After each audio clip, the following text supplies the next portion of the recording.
हम लोग श्रीमद् भागवतम के नित्य इस कथा में आज 5वें स्कंद का प्रारंभ करेंगे। ठीक है,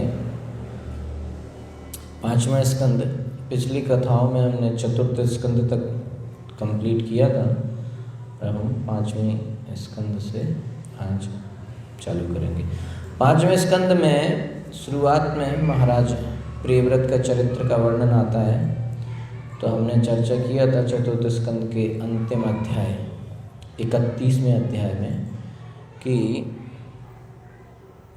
वहाँ पर स्वामी ने सुखदेव गोस्वामी जब कथा कर रहे हैं तो वहाँ पर उन्होंने लिंक छोड़ दिया था, है ना। और जो अगर श्रोता अलर्ट न हो तो मिस हो जाती है बात, है ना। तो यहाँ पर परीक्षित महाराज तो अलर्ट थे, तो उन्हें पता था यहाँ पर कुछ छिपा है, क्योंकि भागवतम में ऐसी कई जगह आई हैं जहाँ पर सुखदेव गोस्वामी ने कुछ चीज़ छोड़ दी। तो तुरंत परीक्षित महाराज ने वहाँ पर प्रश्न कर लिया। तो उनके प्रश्न से आगे की कथा का लिंक बनता है, इसलिए प्रश्न करना जरूरी है ना। तो जैसे आगे अभी 5वें स्कंद के अंत में भी है, जो 6वें स्कंद की लिंक बनाएंगे कि भाई नरक में जा रहे हैं सारे लोग, तो उनके बचाव के लिए क्या है, नरक में जाने से कैसे बच सकते हैं, है ना। तो इस तरीके से चतुर्थ स्कंद के अंत में सुखदेव गोस्वामी ने सिर्फ एक श्लोक में बता दिया प्रियव्रत महाराज की कथा, कि प्रियव्रत महाराज जो है घर बार छोड़ के अपना भक्ति करते थे नारद जी के आश्रम में। तो उसके बावजूद वो वापस आए, राजा बने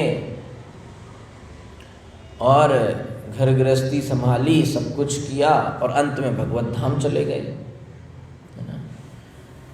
तो वहीं परीक्षित महाराज प्रश्न करेंगे कि ये प्रियव्रत महाराज का ऐसा कैसे कि भक्ति कर रहे थे तो छोड़ के वापस इधर कैसे आ गए नारद जी के पास से। नारद जी तो फेमस हैं कि घर गृहस्थी में लगे आदमी को छुड़वा देते हैं, है कि नहीं।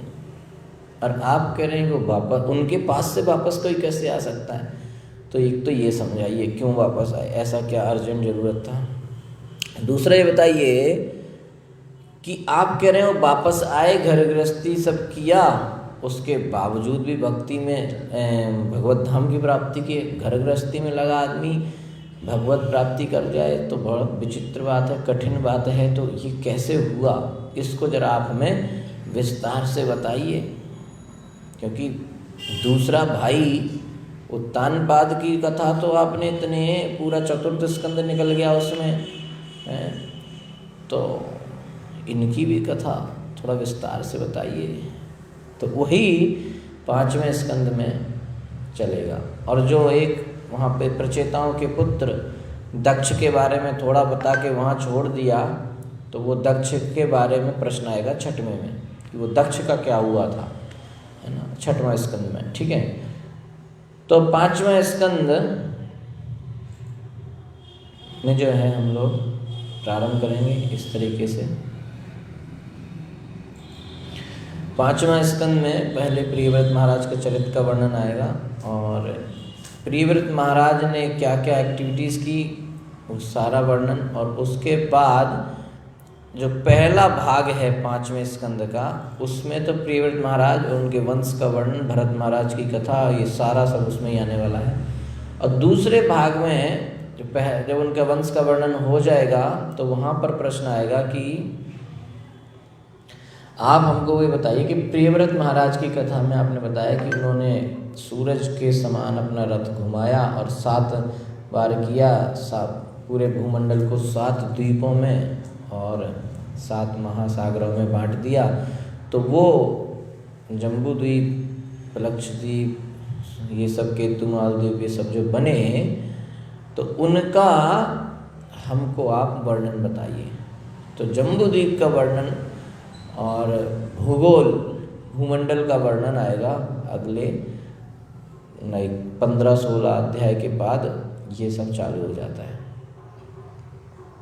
ठीक है, तो 5वें स्कंद को जो भागवतम के 10 टॉपिक जो बताए गए हैं, उसमें 5वें स्कंद को जो है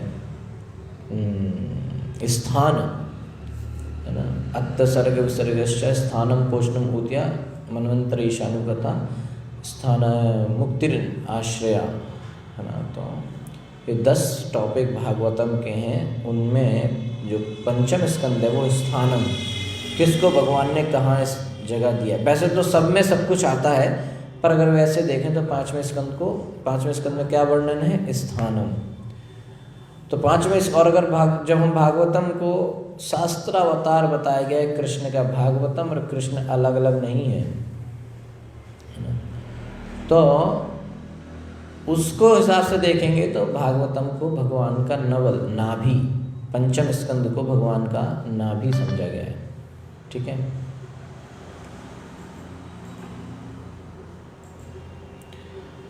ओके। तो इसमें थोड़ा विसर्ग के बारे में भी आएगा और प्रियव्रत महाराज के वंश का वर्णन आएगा, जो कि मनु महाराज के दूसरे पुत्र, स्वयंभू मनु, प्रथम मनु के, और 16 से 26 अध्याय तक स्थानम यानी कि पोजीशनिंग है ना, कौन सा ग्रह कहाँ पर पोजीशन है उसका, ये सब वर्णन आएगा। और जीवों को किस तरीके से इंद्र महाराज, नाभि, ऋषभदेव जो कि भगवान के अवतार हुए, फिर ऋषभदेव के बाद भरत महाराज के स्टोरी जब कथा चलेगी तो उसमें जड़ भरत का ही वर्णन आएगा है ना, और फिर ब्रह्मांड का भूगोल। ठीक है, चलो, तो इस तरीके से ये 5वें स्कंद का थोड़ा ओवरव्यू है। बताया गया है कि राजा प्रियव्रत किस प्रकार से राजसी ऐश्वर्य तथा वैभव भोग कर पुनः पूर्ण ज्ञान को प्राप्त हुए। सारा राजसी वैभव उन्होंने भोग भी किया और फिर से पूर्ण ज्ञान को परावृत हुए। राजा प्रियव्रत पहले सांसारिक ऐश्वर्य से विरक्त थे और बाद में अपने राज्य के प्रति आसक्त हो गए। पहले विरक्त थे, फिर वापस आके आसक्त हो गए, किंतु अंत में वे पुनः भौतिक सुख से विरक्त हो गए और इस प्रकार से उन्होंने मुक्ति प्राप्त की। जब राजा परीक्षित ने ये सुना तो वे आश्चर्य से स्तब्ध रह गए, किंतु साथ ही वे कुछ मोहग्रस्त भी हुए कि भौतिक सुख से विरक्त रहने वाला व्यक्ति, रहने वाला भक्त किस प्रकार बाद में इसमें आसक्त हो गया। अगर विरक्त था तो बाद में आसक्त कैसे हो गया।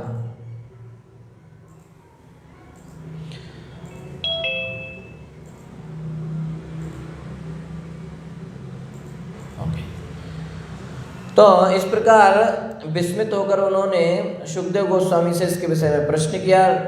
राजा के पूछने पर सुखदेव गोस्वामी ने उत्तर दिया, कहा कि भक्ति योग दिव्य होने के कारण किसी भौतिक प्रभाव से विचलित नहीं हो सकता। प्रियव्रत को ये दिव्य ज्ञान नारद जी के उपदेशों से प्राप्त हुआ था, अतः वे राज्य का सुख भोग करने के लिए भौतिक जीवन में प्रवेश करने के इच्छुक नहीं थे। प्रियव्रत महाराज नहीं चाहते थे, वो नारद जी के शिष्य हैं, वो क्यों चाहेंगे, वो नहीं चाहते थे, उनकी कोई इच्छा नहीं थी कि भौतिक जीवन में वापस आए। किंतु ब्रह्मा जी तथा स्वर्ग के राजा इंद्र जैसे उच्च देवताओं की प्रार्थना पर उन्होंने राजपाट स्वीकार कर लिया। प्रत्येक वस्तु परम नियंता भगवान के वश में है, अतः प्रत्येक प्राणी को उनके अनुसार कार्य करना चाहिए। जिस प्रकार से बैल को नख से बंधी रस्सी द्वारा वश में रखा जाता है, बैल की नाक में एक रस्सी डाल के उसको कंट्रोल करते हैं, वैसे ही समस्त बद्ध जीवात्माएं प्रकृति के गुणों के अधीन कार्य करने के लिए वशीभूत हैं। प्रकृति के 3 गुण, सतोगुण, रजोगुण, तमोगुण से ही सारे जीवात्माएं कंट्रोल होती हैं, वो उनसे बंधी हैं, अलग नहीं है।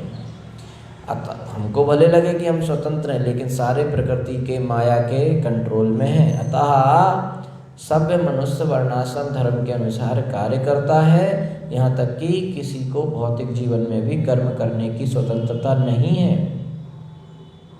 प्रत्येक प्राणी को परमेश्वर द्वारा प्रदत्त एक विशिष्ट प्रकार की देह ग्रहण करनी पड़ती है। एक विशेष प्रकार का शरीर सबके पास दिया गया है और उसी के अनुसार उसे नाना प्रकार के सुख दुख उठाने पड़ते हैं। जिसका जैसा शरीर उस प्रकार से वो सुख और दुख उठाएगा। तो यदि कोई बनावटी ढंग से भी गृह त्याग करके वन चला जाता है तो वह पुनः भौतिक जीवन में लिप्त हो जाता है। इंद्रियों को वश करने के लिए गृहस्थ जीवन एक दुर्ग के समान है, किले के समान है। और इंद्रियों को वश में कर लेने के बाद चाहे कोई घर में रहे या वन में, कोई अंतर नहीं पड़ता। जब महाराज प्रियव्रत ने ब्रह्मा जी के उपदेश का पालन करते हुए राज सिंहासन स्वीकार कर लिया तो उनके पिता मनु गृह त्याग कर वन चले गए। उसके पश्चात प्रियव्रत ने विश्वकर्मा की पुत्री बृहस्पति से विवाह किया। बृहस्पति के गर्भ से उनके 10 पुत्र हुए, जिनके नाम थे आग्नेन्द्र, इद्मजिह्व, यज्ञबाहु, महावीर, हिरण्यरेता, घृतपृष्ठ, सवन, मेधातिथि, वीतिहोत्र तथा कवि। उनसे कन्या भी जन्मी जिसका नाम था ऊर्जस्वती।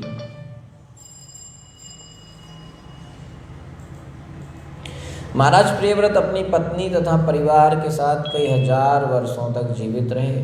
महाराज प्रियव्रत के रथ के पहियों की खांच से 7 समुद्र तथा 7 द्वीप उत्पन्न हुए। उनके जब रथ लेके चले तो उस पहिए से 7 द्वीप और 7 समुद्र उत्पन्न हुए।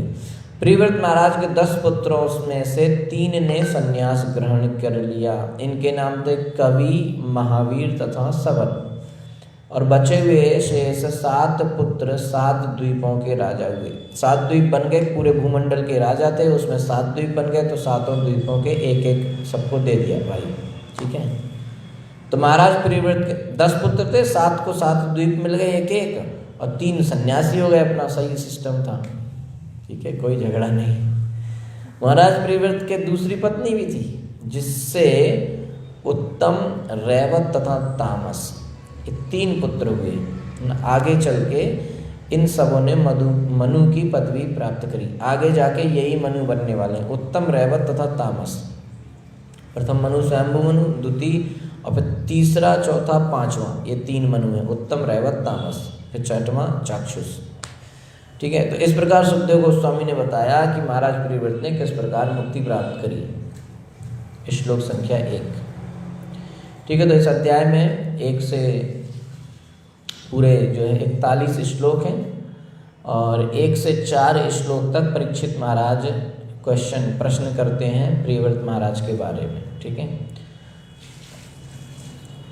तो हम लोग देखते हैं। ठीक है, तो उत्तानपाद महाराज के बारे में 4थे स्कंद के 8वें अध्याय से, 4थे स्कंद के 8वें अध्याय से 31वें अध्याय तक सुखदेव गोस्वामी ने उत्तानपाद महाराज का वर्णन किया। उसके बाद अब दूसरे पुत्र प्रियव्रत महाराज के बारे में बताएंगे, जिनके बारे में 31वें अध्याय के 26 और 27 श्लोकों में वर्णन आया। 2 श्लोक उसको सुन के, प्रियव्रत महाराज के बारे में सुन के कि प्रियव्रत महाराज पहले विरक्त हुए, फिर वापस भौतिक सुख में आए और फिर बाद में भगवत धाम की प्राप्ति की। ये सुन के परीक्षित महाराज को बड़ा आश्चर्य हुआ और उन्होंने तुरंत सुखदेव गोस्वामी से प्रश्न किया।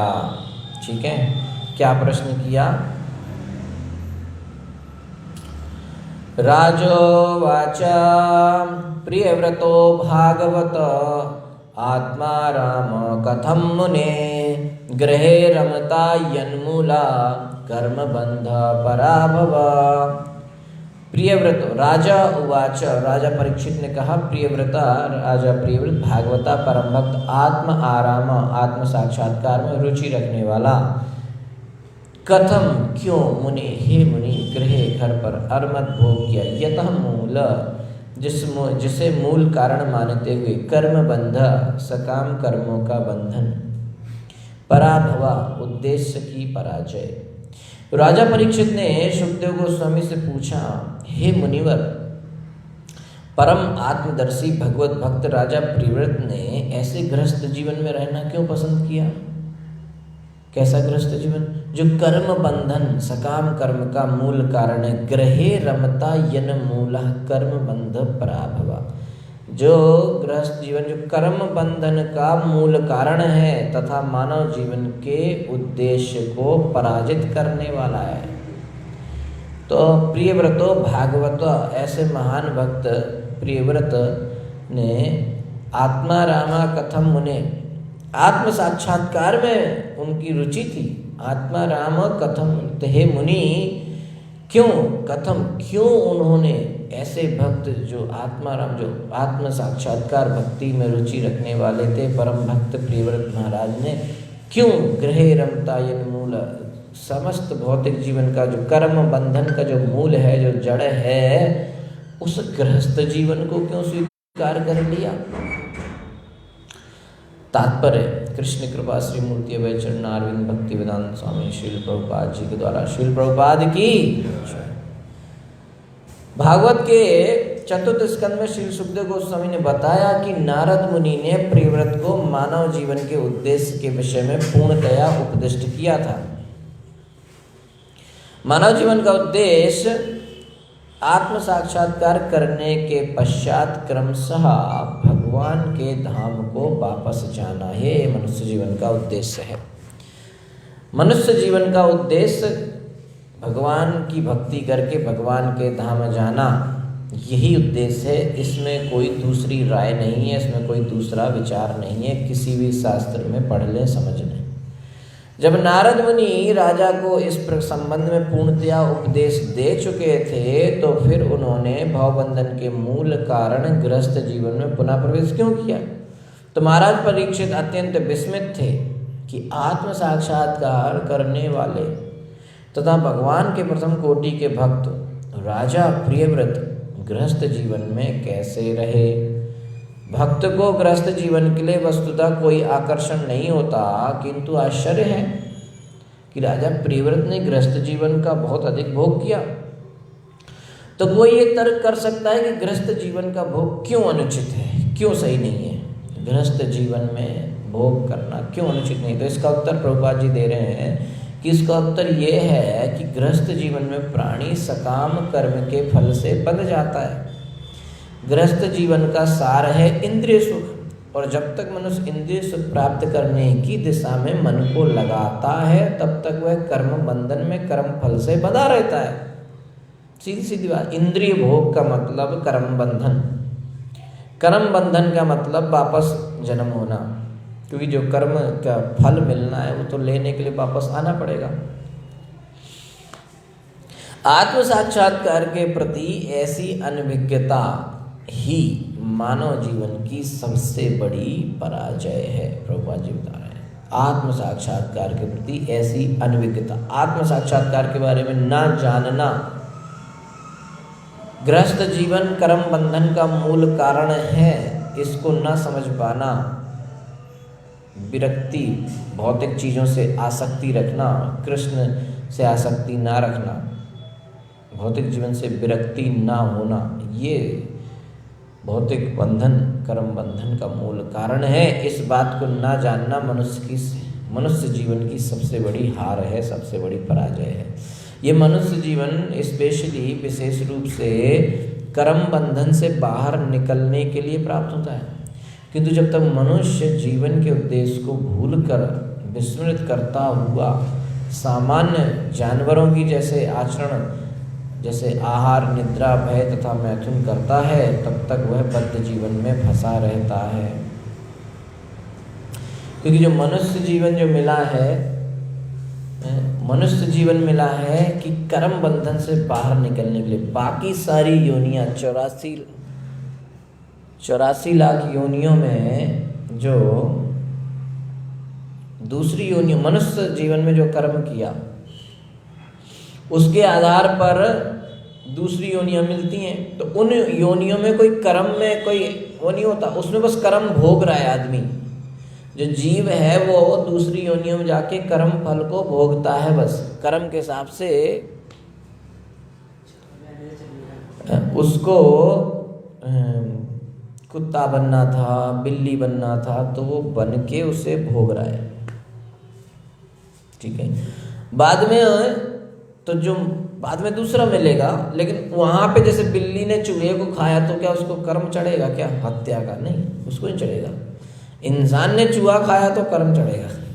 ठीक है, तो कर्म में जो कुछ होता है वो कहाँ होता है? मनुष्य जन्म। मनुष्य शरीर प्राप्त करके कर्म बढ़ा सकता है, घटा सकता है, अच्छे कर्म बढ़ा सकता है या बुरे कर्म बढ़ा सकता है, या दोनों को शून्य कर सकता है। ये मनुष्य जन्म में ही उसको ये फैसिलिटी, सुविधा मिलती है, और कहीं नहीं है।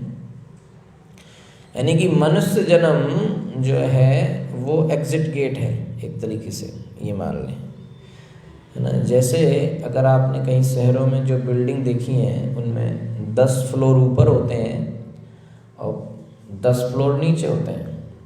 हमारा टेक्नो पार्क में था वो, तेजस्वी में 7 फ्लोर ऊपर 5 फ्लोर नीचे, ऐसे था। तो चाहे वो नीचे के फ्लोर में हो और चाहे ऊपर किसी में भी हो, है ना। 0 होता है ग्राउंड फ्लोर पे, 1 2 3 4 ऐसे होता है, नीचे होता है -1 -2 ऐसे करके। तो किसी भी फ्लोर में हो, अगर बिल्डिंग से बाहर आना है तो 0 पर आना पड़ता है, क्योंकि बिल्डिंग से एग्जिट 0 पर ही होता है। तो ये मनुष्य जन्म वैसा है ना, कि किसी भी अगर अच्छे कर्म किए तो हायर योनि में चला जाएगा, ऊपर के ग्रहों में जाएगा, उच्च योनि प्राप्त करेगा, कहीं गंधर्व बनेगा, देवता बनेगा, कुछ भी, लेकिन रहेगा बिल्डिंग में ही। बुरे कर्म करेगा तो नीचे की योनियों में जाएगा, कुत्ता बिल्ली, या नीचे के नरक लोकों में। ठीक है, तो अगर उनको निकलना है तो वापस 0 में, जहाँ वहाँ पे उसका कर्म बंधन, जो भी उसको कर्म के हिसाब से जितने समय तक बिल्ली बनना था, कुत्ता बनना था, भेड़ बनना था, जो भी बनना था, जितने समय तक उसको उस योनि में भोगना था, वो जैसे ही पूरा होगा और सारे कर्म होंगे तो फिर से मनुष्य का शरीर मिलेगा, है ना। इसलिए वो पूरी साइकिल है 84 लाख योनि की। तो फिर मनुष्य जन्म में आएगा, मनुष्य जन्म में आएगा, फिर अच्छे काम करे तो उच्च योनि मिल जाएगी, बुरे कर्म किए तो निम्न योनि फिर मिल जाएगी, बस इसी में चलता रहेगा। लेकिन इस साइकिल से निकले कैसे? ये तो चक्कर है ना, अच्छे बुरे योनियों का चक्कर है। तो चाहे जेल में आपको बहुत ही बढ़िया सिल्क की ड्रेस पहना दी जाए और चाहे बिल्कुल सूती 100 रुपये मीटर वाली पहना दें, रहना तो जेल में ही है। तो मूर्खता इसे कहते हैं कि जेल में रह के अच्छी ड्रेस की आशा रखना और प्रयास करना कि एक दिन हमको अच्छी ड्रेस मिल जाएगी, ये मूर्खता है। बुद्धिमानी क्या है कि जेल से बाहर निकलने का प्रयास करना चाहिए, ये बुद्धिमानी है। तो ये योनियाँ, ये शरीर क्या है, ये एक जेल में मिली हुई ड्रेस के समान है। ये भौतिक जगत है, ये जेल के समान है, दुर्ग इसे कहते हैं, और इसकी जेलर है दुर्गा। तो इससे निकलने का प्रयास करना चाहिए। वो प्रयास सिर्फ मनुष्य जीवन में किया जा सकता है। इसलिए प्रभुपाद जी कहते हैं कि जो मनुष्य जीवन प्राप्त करके और इस प्रयास को नहीं किया, उसकी सबसे बड़ी हार हो चुकी है मनुष्य जीवन की। वो अपने आप में हार गया अगर उसने भक्ति नहीं की। क्योंकि एक है अच्छा कर्म, कर्म जिसे कहते हैं, एक है बुरा कर्म, विकर्म। कर्म किया तो अच्छी योनि, विकर्म किया तो बुरी योनियाँ मिली। एक है अकर्म, यानी कि कृष्ण की प्रसन्नता के लिए अगर काम किया जीवन भर तो सारे उसके कर्म 0 हो जाते हैं, सबको वो शून्य कर देते हैं। तो जब कोई कर्म है ही नहीं तो काहे के लिए जन्म होगा? तो जन्म नहीं होगा तो कहाँ जाएगा? भगवान कहते मेरे धाम आए। क्योंकि पूरी जिंदगी बुरे कर्म किए तो बुरे में गया, अच्छे कर्म किए तो अच्छे, भक्ति किए तो भगवान के पास, सीधी बात है। तो जब तक मनुष्य इस तरह जानवर के जैसे आहार, निद्रा, भय, मैथुन में फंसा रहेगा, तब तक वो इस भौतिक जगत से बाहर नहीं निकल सकता। प्रभुपाद जी आगे कहते हैं कि ऐसा जीवन स्वरूप विस्मृति अर्थात स्वरूप विस्मृति का क्या मतलब हुआ? अपनी वास्तविक वैधानिक स्थिति को भूलना कहलाता है स्वरूप विस्मृति। जो व्यक्ति अपने वास्तविक वैधानिक स्वरूप को भूल गया है उसको कहेंगे स्वरूप विस्मृति। मतलब वैधानिक स्वरूप क्या है? जीवेर स्वरूप कृष्णेर नित्य दास। जीव का वास्तविक स्वरूप है कि वो कृष्ण का दास है, कॉन्स्टिट्यूशनल पोजीशन। जैसे कि भौतिक स्तर पर देखें तो हमारा कॉन्स्टिट्यूशनल पोजीशन है कि हम भारतीय हैं, तो इसी तरीके से ये मूर्खता है कि अपने आप को भारतीय और अमेरिकन और ये सब समझना, क्योंकि हम ना तो शरीर भारतीय हो सकता है लेकिन आत्मा तो कृष्ण की दास है ना। तो हम क्या हैं? आत्मा है, शरीर तो है नहीं। तो वही वास्तविक स्थिति है, स्वरूप है कि हम ये समझें कि हम कृष्ण के दास हैं। इसलिए वैदिक सभ्यता में जीवन का शुभारंभ ब्रह्मचारी के रूप में होता था। ब्रह्मचारी का क्या काम है? ब्रह्मचारी का परम कर्तव्य होता था कि वो संयम का पालन करे और संभोग से विरत रहे, दूर रहे इंद्रिय भोग से। इसलिए यदि कोई ब्रह्मचर्य के नियमों में पूर्णतः प्रशिक्षित होता है तो फिर वह गृहस्थ जीवन में प्रवेश नहीं करता। तो ब्रह्मचर्य का मतलब कि वो अपनी इंद्रियों पर कंट्रोल करे, संयम करे, और अगर वो अच्छे से कर पा रहा है तो उसे गृहस्थ जीवन में जाने की कोई जरूरत नहीं है, क्योंकि मनुष्य जीवन का उद्देश्य ही है कृष्ण की प्राप्ति। तो जब उद्देश्य वही है तो बस उसी को फोकस करते हुए, उसी को ध्यान में रखते हुए काम करना चाहिए। जीवन में एक एक कदम ये सोच के उठाना चाहिए कि क्या ये कदम मुझे कृष्ण की ओर बढ़ा रहा है कि नहीं। अगर वो कृष्ण की ओर नहीं ले जा रहा है तो फिर बेकार है ना, क्योंकि दो ही दिशा हैं।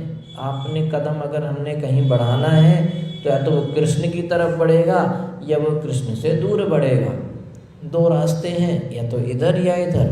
तो अगर ऐसा कोई बीच का रास्ता नहीं है यहाँ पे, अगर ऐसा कदम उठाया जो कृष्ण की तरफ है तो ठीक है, लेकिन अगर कोई और ऐसा कदम जो कृष्ण की तरफ नहीं जा रहा है तो वास्तव में माया की तरफ ही जा रहा है। प्रभुपाद जी कहते हैं कि अगर कृष्ण की शरण में नहीं है तो ऑटोमेटिकली माया की शरण में है। फिर सोचने की जरूरत नहीं है कि नहीं नहीं नहीं मैं माया की शरण में हूँ कि नहीं हूँ। कृष्ण की दास नहीं है, कृष्ण की सेवा नहीं कर रहे हैं तो इसका मतलब है ऑटोमेटिकली माया की सेवा तो कर ही रहे हैं, क्योंकि जीव तटस्थ है। जीव की पोजीशन, स्थिति तटस्थ है ना। वो अगर इधर नहीं है तो बात तो इधर है। आप बीच पे खड़े हो तो अगर पानी में नहीं खड़े हो तो मिट्टी पे खड़े हो, बालू पे, सैंड पे। और अगर सैंड पे नहीं हो तो पानी में हो। दो ही स्थिति पॉसिबल है ना भाई। ऐसा तो नहीं ना हम बीच पे हैं लेकिन हम ना बालू पे हैं ना हम पानी में हैं, ऐसा नहीं हो सकता। तो ब्रह्मचारी का मतलब कि वो अपना जीवन संयम से व्यतीत करे और भक्ति में लगाए। तो प्रभुपाद जी लिख रहे हैं कि इसलिए अगर कोई ब्रह्मचारी के नियमों में पूरी तरह से प्रशिक्षित है तो फिर वो गृहस्थ जीवन में प्रवेश नहीं करेगा, और तब उसे कहते हैं नैष्ठिक ब्रह्मचारी, जिसका अर्थ है पूर्ण ब्रह्मचर्य। भीष्म। इस प्रकार राजा परीक्षित आश्चर्यचकित थे कि नैष्ठिक ब्रह्मचर्य के नियमों में प्रशिक्षित होकर महाराज प्रियव्रत ने गृहस्थ आश्रम में प्रवेश क्यों किया। इस श्लोक में भागवत आत्मा राम शब्द आ रहा है जो कि बहुत महत्वपूर्ण है। प्रभुपाद जी कहते हैं कि यदि कोई भगवान के ही समान आत्मतुष्ट होता है, अपने आप में संतुष्ट है, तो उसे क्या कहते हैं? भागवत आत्मा राम। तुष्टि, अब आत्म संतुष्ट होता है तो तुष्टि, संतुष्टि किसे कहते हैं? कई प्रकार की होती है। तो कर्मी लोग, मतलब सब लोग, किसी व्यक्ति को भाई आपको जीवन में संतुष्टि तब मिलेगी जब आप कृष्ण की शरण में हो। वो कहेगा भाई मैं तो वैसे ही संतुष्ट हूँ, मेरे पास एक मर्सिडीज है, मेरे पास देखो इतना बड़ा बंगला है, यहाँ पे मेरी 25 दुकानें हैं, वहाँ पे मेरी गाड़ियाँ चल रही हैं, मुझे क्या, मैं संतुष्ट हूँ। तो प्रभुपाद जी समझा रहे हैं कि कर्मी लोग अपने सकाम कर्मों से, वो अपने कर्मों में संतुष्ट रहता है। ज्ञानी लोग ब्रह्म ज्योति में मिल जाने से तथा भक्तजन भगवान की सेवा में तत्पर रहने से तुष्ट रहते हैं। यानी कि सेटिस्फैक्शन, संतुष्टि की परिभाषा भी पहले सिखानी पड़ेगी। पहले हमको संतुष्टि की परिभाषा सीखनी पड़ेगी, है ना। क्योंकि कोई जहर पी के लोग पीते हैं अल्कोहल और टबैको, तंबाकू, ये सब संतुष्ट रहते हैं, लेकिन उनको नहीं पता कि वो मर रहे हैं। वैसे देखें तो संतुष्ट हैं, है ना, लेकिन वास्तव में क्या वो संतुष्ट हो रहे हैं? उनके फेफड़े चल रहे हैं, लीवर सड़ रहा है, लेकिन अज्ञानता की वजह से उनको लगता है कि यही चीज़ हमें संतुष्टि देती है। तो ऐसे महामूर्ख को पहले समझाना पड़ेगा कि संतुष्टि क्या है। तो कर्मियों को लगता है ये सकाम कर्म है, ज्ञानियों को लगता है ब्रह्म में मिलना यही संतुष्टि है, जीवन का परफेक्शन, पूर्णता यही है। लेकिन भक्त को असली बात, भक्त को मालूम है कि कृष्ण सेवा ही जीवन की सर्वोच्च स्थिति है, संतुष्टि है। भगवान आत्मतुष्ट रहते हैं क्योंकि वे कौन है? परम ऐश्वर्यवान है। तो जो भी उनकी सेवा में रहता है वो संतुष्ट रहता है।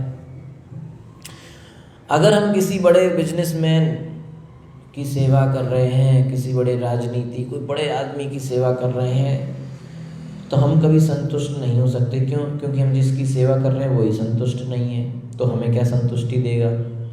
जो चीज़ मेरे पास नहीं है आपको कैसे दे दें? तो जब वही संतुष्ट नहीं तो हमें कैसे संतुष्ट कर देगा? तो भगवान आत्मतुष्ट हैं, आत्माराम हैं, तो जो उनकी सेवा में लगता है वो संतुष्ट हो जाता है, भगवान उसे संतुष्ट कर देते हैं। प्रभुपाद जी बता रहे हैं। और ऐसे भक्त को भागवत आत्मरामा कहा जाता है। गीता में भगवान बताते हैं मनुष्यानाम सहस्रेषु कश्चिदिति सिद्धये, हजारों पुरुषों में कोई एक पुरुष मुक्ति के लिए प्रयत्न करता है। मतलब कई बार लोग सोचते हैं इतनी सारी दुनिया में लोग हैं, वो तो भक्ति नहीं कर रहे, वो भी खुश हैं। नहीं समझेंगे, क्योंकि भगवान ने पहले ही गीता में कह दिया है कि हजारों लोगों में से कोई एक इस तरफ इंटरेस्ट रखेगा, रुचि रखेगा कि आत्म साक्षात्कार में कुछ करो। आत्म साक्षात्कार में या मुक्ति के लिए प्रयास करना हजारों में से एक व्यक्ति करेगा, और हजारों ऐसे हजार लोग जो मुक्ति के लिए प्रयास कर रहे हैं, उनमें से किसी एक को संसार की सारी चिंताओं से मुक्ति मिलेगी और वो आत्मतुष्ट हो पाएगा। माने हजारों लोगों में से एक लोग इस तरफ प्रयास करेगा, और प्रयास करने वाले हजार लोग में से एक को संतुष्टि मिलेगी। तो भक्ति में परफेक्शन इतना आसान भी नहीं है कि बस सड़क पे मिलता गोलगप्पा नहीं है कि नहीं? इधर एक गोलगप्पे वाला है, वो उसने लिखा हुआ है उछलते हुए गोलगप्पे।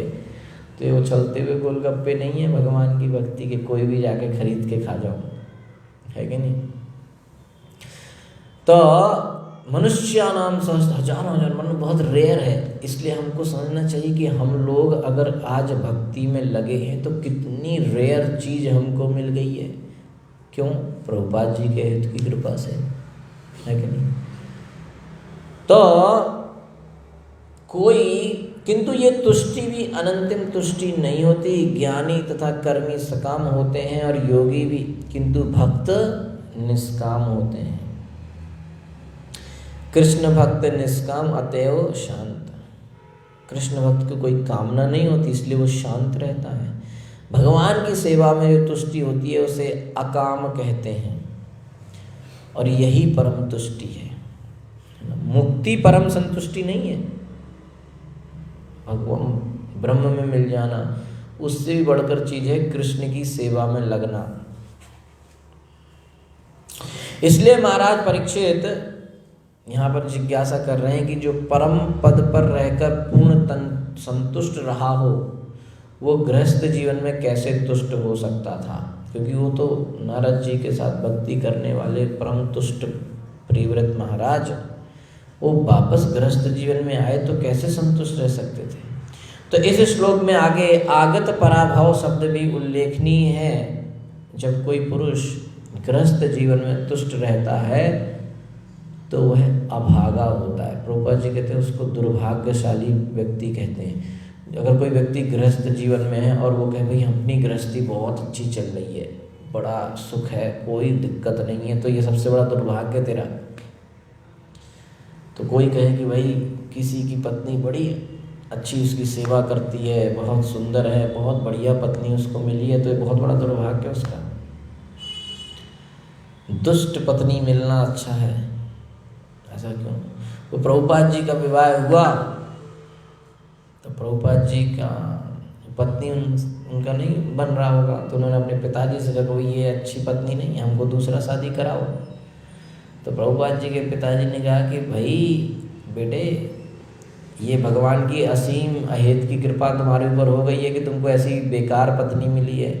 बस पत्नी है, कोई ख्याल नहीं रखती, बेकार है, तुम भगवान सेवा में लगे रहो, बस हो गया तुम्हारा तो कल्याण।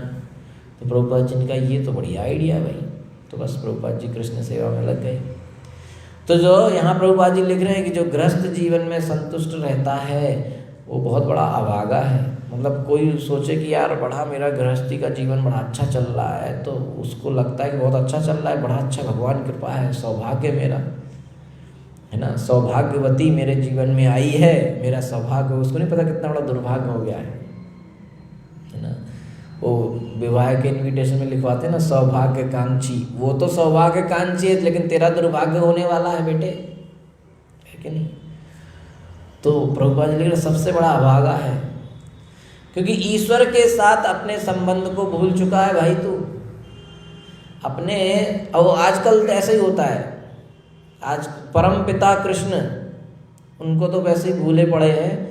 अब तो शादी होने के बाद अपने पिता को ही भूल जाते हैं, माता को ही भूल जाते हैं, अब तो बस पत्नी है ना। तो वो अपने माता पिता को भूल जाता है, तो परम पिता कृष्ण राधा कृष्ण को कौन याद रखने वाला है। तो सबसे बड़ा दुर्भाग्य है उसका। प्रहलाद महाराज ने आगे बताया कि गृहस्थ जीवन के कार्यकलापों में मनुष्य किस प्रकार उलझ जाता है। आत्मपातम गृहम अंधकूपम, अंधेरे कुएं की तरह, काले कुएं में है ना। यहाँ पे एक जगह है बांदा, वहाँ पे एक जगह है काले कुआं, उसका नाम ही उनको प्रहलाद, वहाँ हम जाते थे तो प्रहलाद महाराज का श्लोक याद आता था, यही है क्या वो काला कुआं। गृहस्थ जीवन अंधकूप के समान है, यदि कोई इस कुएं में गिर जाता है तो उसकी आत्मिक मृत्यु अवश्यंभावी है। उसका आत्मा का पतन होना मतलब अवश्य संभावी, मतलब होगा ही होगा। प्रहलाद महाराज कहते हैं कि गृहस्थ जीवन माने आत्मा का पतन निश्चित है। अगले श्लोक में बताया जाएगा कि गृहस्थ जीवन बिताते हुए प्रियव्रत महाराज किस प्रकार मुक्त परमहंस बने रहे। तो अगर कोई गृहस्थ जीवन में है और अब उसको समझ में आ रहा है कि यार भक्ति करनी चाहिए, तो कैसे करें, गृहस्थ में रहते हुए भी परम पद को कैसे प्राप्त करें, वो अगले श्लोक में आएगा। और उस अगले श्लोक को हम कल करेंगे। Hare Krishna. Thank you so much. ग्रंथराज श्रीमद् भागवतम की जय, श्री प्रभुपाद की जय, चित्रकूट धाम की जय। हरे कृष्णा।